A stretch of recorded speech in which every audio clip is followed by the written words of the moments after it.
ងแม่ពើទៅលេងក្នុងសំពើឬទេថ្ងៃហើយមាសមេ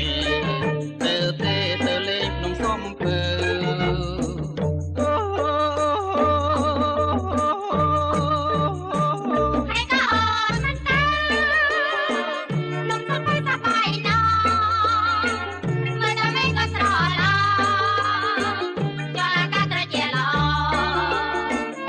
ប្រញាប់ឲ្យឆាប់ឡើងឆាប់ឡើងឆាប់ឡើងតែប្រញាប់ពួរយើងលឿនឡើងតែប្រញាប់ឲ្យឆាប់ឡើងឆាប់ឡើងឆាប់ឡើងតែប្រញាប់ពួរយើង